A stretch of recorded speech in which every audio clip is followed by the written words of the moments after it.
welcome to the Geoeconomics Podcast. I'm Alexa Bomazovic, Project Manager at Adrianople Group, and today I'll be speaking with Gabriel Scheare. Gabriel is a real estate developer and digital entrepreneur who's one of the co-founders of Fort Galt in Valdivia, Chile. It's a fascinating experiment in community and real estate development, and I think it'll be an absolute pleasure to have him on. All right, Gabriel, I'd like to welcome you. How are you doing today? Very good. How are you? Doing very well, thank you. If you don't mind, I just want to jump right into it. Can you tell us more about what Fort Galt is, what the history behind it is, and how did you find yourself in this situation?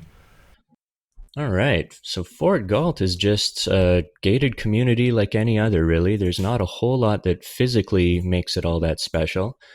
What really sets it apart to us is just the way that we've went about developing it and the sort of people that we've been attracting to it. We're set up down here in Chile, and because we started out, this is our first development, and we had no financing in the very start.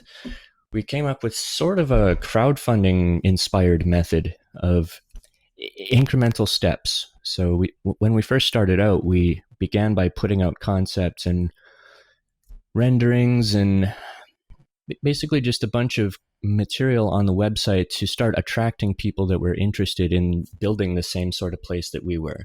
Just a small, basically a village for startup companies and entrepreneurs and freelancers and things like that. And once we started throwing out ideas and sharing and gathering people that were interested, we were able to refine the concept art and really design something that the people wanted, because, we had our own preferences and our ideas of what the market might want, but there's really no substitute for just gathering your first movers and seeing what they actually want and designing the project with them.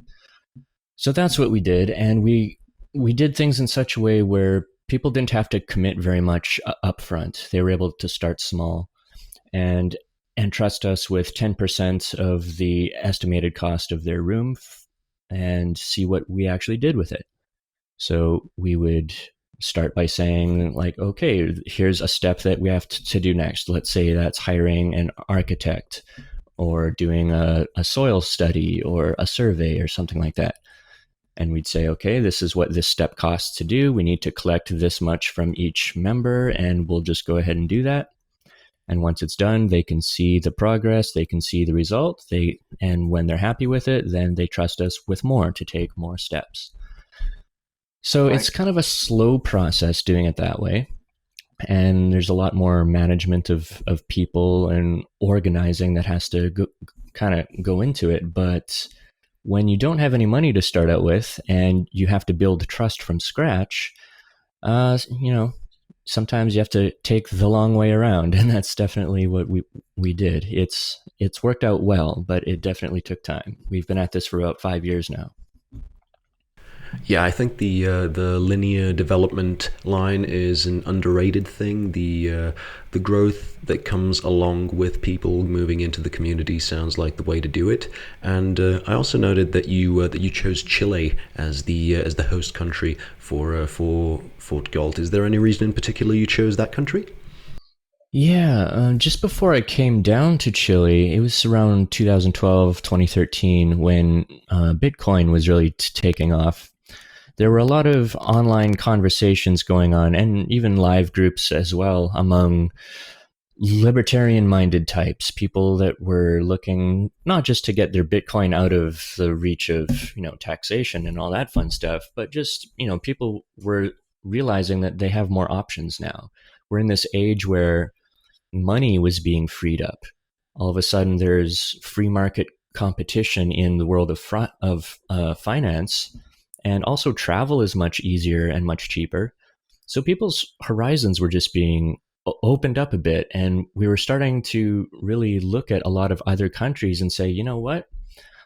Maybe the grass is greener somewhere else, or maybe we should just be spreading ourselves out more to take advantage of what some other countries have to offer that maybe ours lack. And so people started kind of narrowing the list down as to which countries offered more freedom, fewer restrictions, perks. Some people prefer to not finance, for example, industrial military complex that goes around invading foreign countries. Some people prefer not to finance a war on drugs with their taxes. All these things kind of come into play. And after the conversation had been going on for a while, Chile kept coming up as being one of the better options.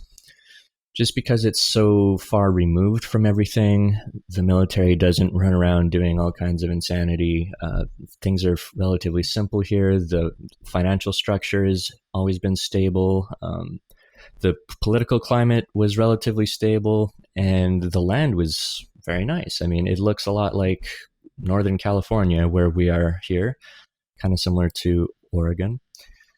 And then people who prefer more of a Southern California, they can have that too. Chile is very long from north to south, and it includes a cross-section of pretty much any kind of climate you could possibly want. There's a hot desert up north, there's Antarctica down at the southern tip, and everything in between. So we're on the coast in a rainforest, if you're into that kind of thing. If you prefer something else, Chile's got something for pretty much everyone. So all of these little aspects added up, and it just lured a lot of us down here. And like I said, that was around 2013 when I showed up. And so I've been here ever since. It's been about 5.5 years, and I don't regret it. It's a great little spot. But, I'm not one of those types that would ever tell you that any one country is perfect or that you should only limit yourself to one. This is the sort of place that I like to have as a home base, somewhere that I can always come back to, somewhere that I can fall back on. I'll, build more places like this all over the world as time goes, but as a first location, as a first project, this has really proven to be a good place for that. It's actually great for anyone that wants to start up in the real estate business for the first time, because there are very few barriers to entry here. Like, for instance, in the US or Canada, where I'm from, if you want to be a simple real estate agent, you have to go through training and get certified and stuff. Whereas here, if you want to start brokering properties, you can just do it like right now. You can go out in your car and start writing down phone numbers that you see in windows and take them home and build a website and start collecting commissions. Like, it's kind of a Wild West atmosphere. So it's great for young people like me that were starting out. A site both on the ocean and in the rainforest sounds like a very exciting place to set up an enterprising community like Fort Galt. My next question kind of has to do with the site, and that is, what's the level of infrastructural construction development? What's left to do? Well, we were really fortunate in our exploration phase to come across a property that had already been more or less started. It was about 100 acres that had been subdivided into lots, as you can see on the map on our website. And basically a project for an eco-village had been envisioned by a lady about 10 years or 15 years ago, I guess. And she started putting things in motion, but then died. And so the project just kind of went on the shelf and started collecting dust. So when we came along, we met the property owner, and he had no experience or wherewithal to continue the project without her. So he hadn't really done anything since. But when he heard what we wanted to do, his eyes lit up and he said, "Hey, guess what? Someone else wanted to do something very similar here. Why don't you just pick the ball up and keep running with it?" So the water lines had already been installed throughout the grounds. A water tower was put up. There's 20 different freshwater wells and a reservoir, and overhead lighting had been put in. So a lot of those early steps had been taken for us, which saved us a whole lot of time. And he was also very flexible with us in terms of allowing us to just find the right people to move in and be a part of the community that would fit in culturally. He's kind of an older Chilean dude that's at that point in life where he's looking to just relax and be around interesting people. And he thought that we would be great at finding those. So he just trusted us entirely to market the project, develop it as we saw fit, and just continue basically unchanged from the original vision that we had. And so for 2020, we're just continuing to put one foot in front of the other. We've got our main flagship building up now. It was a long process in getting, the approvals and the site developed, and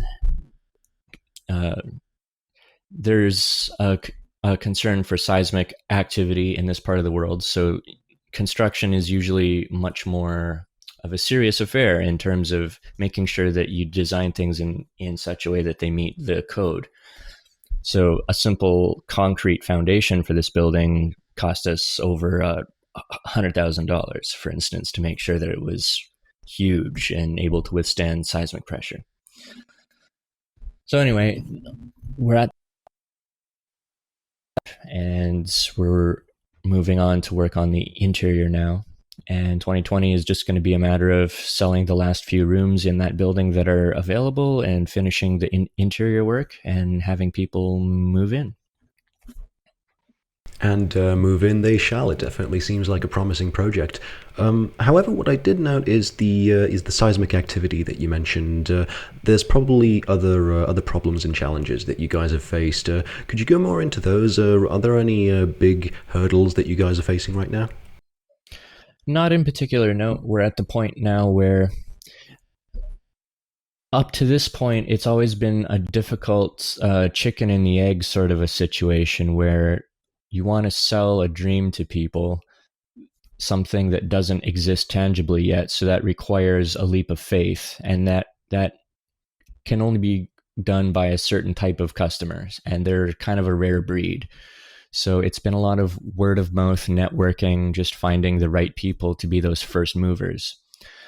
And then we were able to find them, and we've now finally got the building physically up. So we now have something to show. We have something that sells itself now. So we just reached that point where it's time to do some good old-fashioned promotion. So that's what I'm working on now. I just gave the website a bit of a overhaul and a facelift, and now it's time to get the word out and bring in the last few members. So it's not any sort of unique, strange challenge. It's just good old-fashioned promotion time.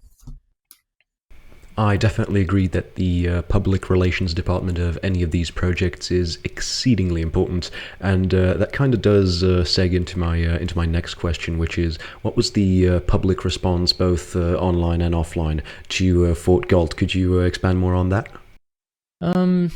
I guess it depends where you are. If you jump on Reddit or something like that, or Zero Hedge, or somewhere that's known to be frequented by paranoid types, then you're going to get some paranoid ideas coming your way. But that just comes with the territory. People see something like this and they think, oh, is it like a super exclusive hideaway for the 1% elite or something like that? Or is it some kind of religious cult, or like what's going on, So naturally those questions always come up, and you just gotta kind of point at what it is and show that, this is just a gated community like any other, really. So I mean, it's pretty straightforward. I mean, if we were doing something more unique, like a seastead or something like that, then it would require a lot more PR management, I suppose. But I mean, there's thousands and thousands of gated communities out there. We can just point at them and say, yeah, we're like that. The other big thing that's in the news right now is this potential pandemic, right? The coronavirus and things like that. So we've actually had people asking about, like, do you have like a refuge there for disasters and stuff like that? And this comes up anytime there's anything in the news, like a war starting or something like that. And so let me just throw out on the record, no, we don't sell bunkers. This is a great place to buy some land if you want to come down and build your dream house and hang out with some cool people and stuff like that. And it is a part of the world that is very much separated from the rest of the problems that are going on elsewhere. But it's not it's not a prepper community per se. So that's one thing that's often brought up in questions is like, are you all just a bunch of doomsday survivalist types and things like that? And so no, that's that's not the focus of this particular group. But like I said, if you are looking for a place to come down and get away from the craziness, this is a pretty good spot.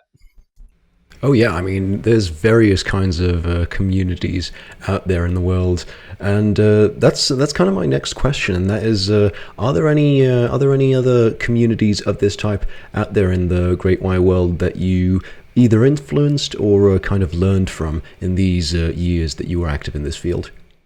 Yeah, in fact, there's one project that's doing something very similar to what we're doing in Norway called Liberstad.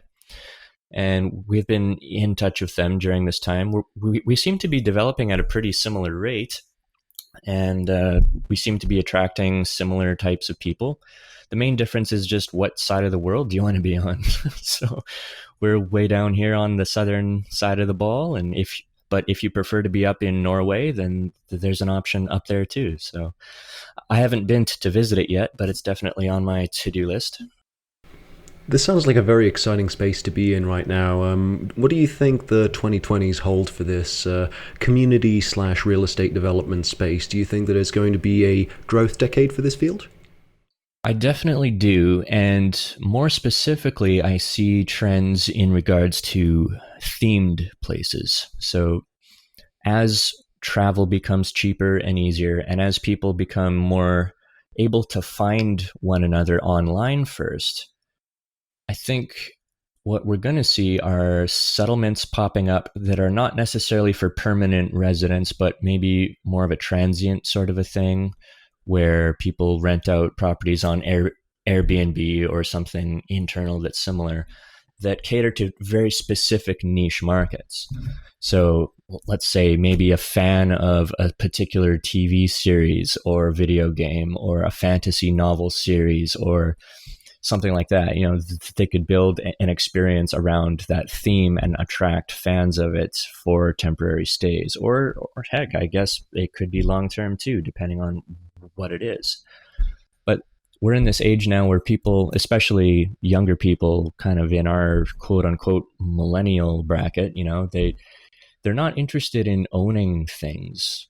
They're not interested, especially property. The idea of being kind of pinned down to one spot is off-putting. What they would prefer is the flexibility and the ability to experience many different things and take selfies in front of interesting things for their Instagram feed and that sort of stuff, So I think property developers have a huge opportunity in this right now, is just building interesting, unique things that don't exist anywhere else to attract those mobile people. And do you think that more developments in this space are going to go the way of for-profit, non-profit? How exactly do you think this is going to be structured in the future? Well, from a real estate development perspective, it is kind of unique in that I'm really not interested in making a profit on the property itself. I'm interested in getting it built so that we can attract valuable people. Anywhere that you have a high concentration of high-value people, network effects kick in, businesses are born, products are developed, and there's an infinite potential for growth outspringing from that point.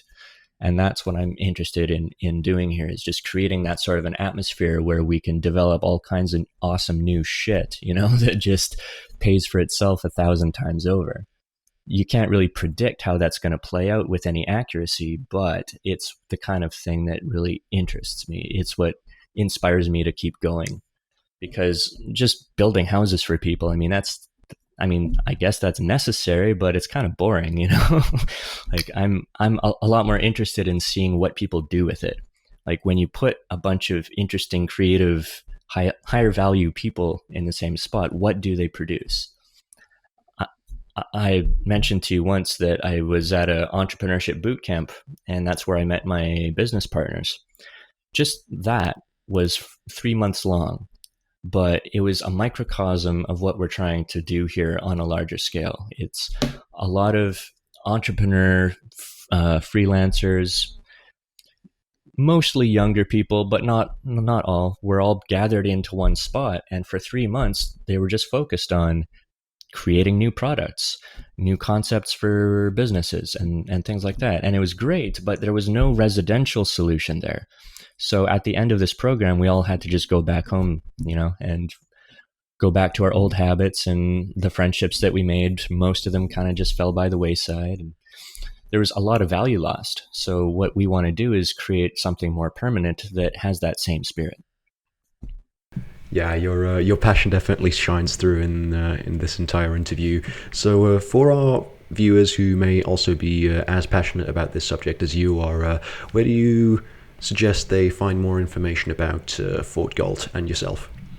fortgalt.com. That's FORTGALT.com. And from there, we're really easy to contact. There's a form there you can fill out or just send a message. It's all good.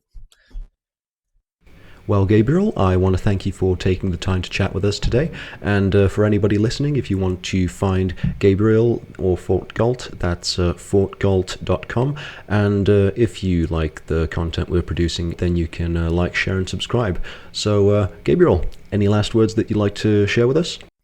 Oh, that was great talking to you. Check in again in the end of the year or something like that, and we should have a lot of progress to share with you. We'd love to have you on again, Gabe. Thank you and cheers. Take care.